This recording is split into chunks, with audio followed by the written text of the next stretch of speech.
Hi there. I want to keep talking to you about this NLP training that's coming up, and I want to give you a couple of things that, because anxiety and depression is so common in our current culture and in the current climate in our society. I thought I would give you some perspective on the way NLP deals with both anxiety and depression, how they're linked in some ways, intra-subjectively, and also the role of self-esteem. These are all tools and all access points and distinctions that you'll learn in the NLP training coming up in May, that I teach coming up in May. So first of all, anxiety, our experience has structure. That's the most important thing. Our subjective experience has structure.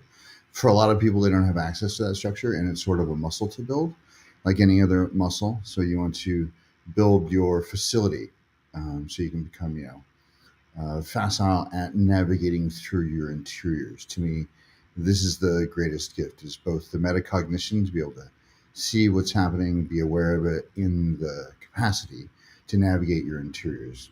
One could say it's an incredible spiritual practice to be able to navigate your interiors. NLP does that with incredible precision because they've decoded what your internal experience, what those structures are. That's what NLP is the study of the structure of your subjective experience. It's other things as well, but it is that.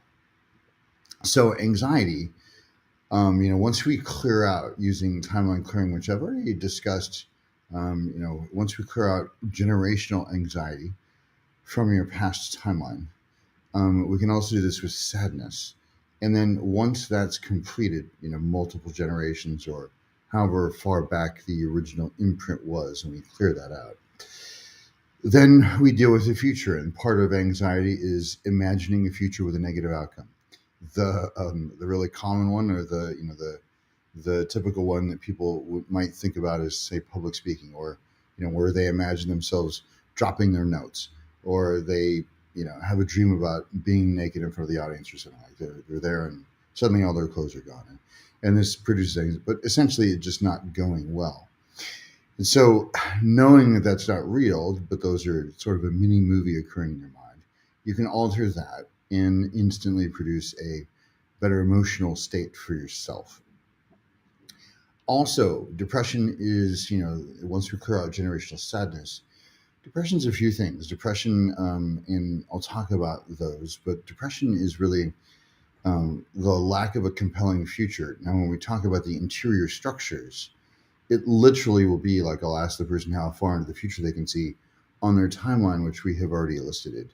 And they'll say things like 3 days, maybe 3 weeks, maybe in some rare cases 3 months, but usually it's 3 days. Sometimes they can't even see tomorrow. It just goes black or goes to fog, like this. So the first thing we do is we, extend it out and create the submodalities, we call it in NLP, to make it more pleasing, more compelling, symbolically. So brighten it up, maybe, have it, however the timeline's constructed. Maybe it's a broken brick road, so we turn it into, a lovely stone path or earthen path, something like that produces a better experience for them. These are real structures that we're responding to all the time unconsciously. The key is to just bring them into our consciousness. I had a peer come to me, another master practitioner, and said, he was having trouble with depression and thought that I might be able to help him with it. So we illustrated his timeline, and his future timeline, he only saw a little bit out, and I don't remember how long, but I would say it was probably about a month. And we asked, what it looked like, and for him, it looked like, sort of this dystopian, deserted canyon. It was, something like out of the dust bowl from the Depression, just all, blowing wind and tumbleweeds and things like that. And I simply asked him, if you were happy, what would it look like? And for him, it would be this beautiful earthen path with foliage and flowers. So we allowed his mind to fill that in, which took, 10 or 15 minutes to really build it out. Asked if there's any ecological concerns, which means I asked him if there was any part of him that objected to leaving it like this. And then we also worked with the part of him that was creating the sadness and depression. with a very deep process that I won't go into in this video, but it's a process called core transformation, which I teach in the course as well. So it produced he immediately felt brighter, felt better. And so, but then his task, because you have to check in on this stuff, is to wake up every morning and see what his future timeline's like. We extended it out, like another 80 years, made sure it just looked more and more lush, more and more beautiful. And this again, these are real things that people are responding to that they're normally out of their awareness. So that's the NLP thing, the NLP access points, and the way NLP would look at both anxiety and depression, and the way your unconscious structures are helping you produce that, and how we can change them so that you feel better. Now, self-esteem has a very interesting component as well, and we spend a weekend in the NLP training. I think it's weekend 3 or weekend 4 on healthy self-esteem, healthy sense of self, ego development, and stages of ego development, with integral theory. But let's talk about self-esteem and how it's relevant to both anxiety and depression. Self-esteem, I mean, two parallel and equally important tracks, but they might develop differently. One is your knowledge of your efficacy, just knowing that you're competent to handle whatever life throws at you or whatever may come. And the other is your worthiness of receiving, or your self-worth, self-respect. These are two deeply important aspects of self-esteem. And knowledge of your self-efficacy is actually knowledge. Like, well, I know I can handle this because I handle this other thing. So knowledge of your efficacy can be built. We can build in historical references, but also you just need to succeed at stuff. Even if it's something small, take note of it, and you can start to build in your feeling efficacious, feeling effective, feeling competent to cope. Now let's think about this, in terms of worthiness of receiving, and also your knowledge of your competence. If we think about imagining futures or not imagining futures, right?